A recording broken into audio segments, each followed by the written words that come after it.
கொண்டைக்கடலை வாங்கி வச்சு ரொம்ப நாள் ஆச்சு, மறந்துட்டீங்களா? இன்றைக்கி அதை எடுத்து இந்த ரெசிப்பியை கண்டிப்பாக செஞ்சு பாருங்கள். வேறு லெவல் டேஸ்ட்டில் அசந்து போயிடுவீங்க. 200 கிராம் கொண்டைக்கடலையை நான் 6 மணி நேரம் நல்லா ஊற வச்சுட்டேன். இப்போ நம்ம இதை வேக வச்சுக்கலாம். நான் ஊற வைக்கிறதுக்கும் வேக வைக்கிறதுக்கும் நல்ல தண்ணியை யூஸ் பண்ணிக்கிட்டேன். டேப் தண்ணி பிடிக்கலை.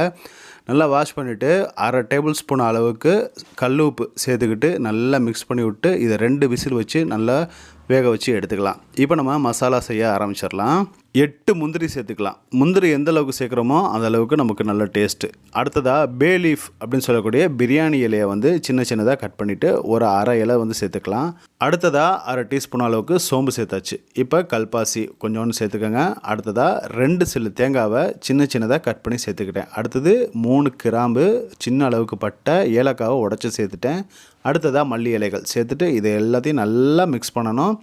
இதுக்கு தேவையான தண்ணியை வந்து நான் கம்மியாக ஊற்றிருக்கிறேன். ஆனால் இந்த அளவுக்கு பக்குவம் இருக்கணும். 1 டம்ளர் அளவுக்கு நீங்கள் தண்ணி ஊற்றிக்கிட்டிங்கன்னா நல்லா இந்த அளவுக்கு ஃப்ளோவாக சூப்பராக இருக்கும். இப்போ 4 டேபிள் ஸ்பூன் அளவுக்கு ஆயில் சேர்த்துக்கலாம். ஆயில் எந்த அளவுக்கு சேர்க்குறீங்களோ அந்த அளவுக்கு டேஸ்ட்டு தகன்னு இருக்கும். மீடியம் சைஸு 2 பெரிய வெங்காயத்தை சின்னதாக கட் பண்ணி நான் வந்து கண்ணாடி பக்குவம் வர்ற அளவுக்கு வதக்கிக்கிட்டேன். அடுத்ததாக 1/2 டீஸ்பூன் அளவுக்கு மஞ்சள்தூள் சேர்த்துக்கலாம். மஞ்சள் தூள் சேர்த்துட்டு அதையும் நல்லா கலந்து விட்டுருங்க. இப்போ 1/2 டேபிள் ஸ்பூன் அளவுக்கு மல்லி மசாலா சேர்த்துக்கலாம். அடுத்ததாக 1 ஸ்பூன் அளவுக்கு காஷ்மீரி சில்லி சேர்த்துக்கிட்டேன். நல்ல கலராக இருக்கும், காரம் கம்மியாக இருக்கும். உங்கள்கிட்ட நார்மல் மிளகாப்பொடி தான் இருக்குது அப்படின்னா நீங்கள் அதை சேர்த்துக்கலாம். இதையும் நல்லா கலந்து விட்டுருங்க. இப்போ அடுத்ததாக 2 தக்காளியை வந்து நான் சின்ன சின்னதாக கட் பண்ணி சேர்த்துக்கிட்டேன். இதை வந்து இதில் சாப் பண்ணி நல்லா கூழ் மாதிரி காய்ச்சி கூட நம்ம இதில் சேர்க்கலாம். அதை விட இந்தளவுக்கு சேர்க்குறது இந்த ரெசிபிக்கு பக்காவாக இருக்கும். 2 தக்காளி சேர்த்துக்கலாம். அடுத்ததாக 1/2 ஸ்பூன் அளவுக்கு இஞ்சி பூண்டு பேஸ்ட்டு சேர்த்துக்கோங்க. இப்போ நம்ம ஆரம்பத்துலேயே மிக்சியில் அரைச்சோம் பார்த்திங்களா, அதை வந்து இதில் சேர்த்துக்கிட்டு நல்ல டைம் எடுத்து இதை கலந்து விடணும். சிம்மில் வச்சுருந்துப்பீங்க இவ்வளோ நேரம், இப்போ கொஞ்சம் ஹையில் வச்சுக்கோங்க. எந்த அளவுக்கு இதை கலந்து விட்றீங்களோ அந்த அளவுக்கு டேஸ்ட்டு சூப்பராக இருக்கும். இப்போ பாருங்கள் எல்லா மசாலாவும் நல்லா சேர்ந்துருச்சு.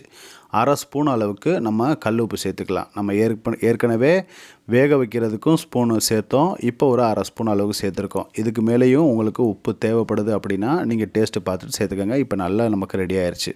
இது ஒரு 1 நிமிஷம் அளவுக்கு கொதித்ததுக்கு அப்புறமா நம்ம வேக வச்சுருக்க கொண்டைக்கடலையை வந்து சேர்த்துக்கலாம்.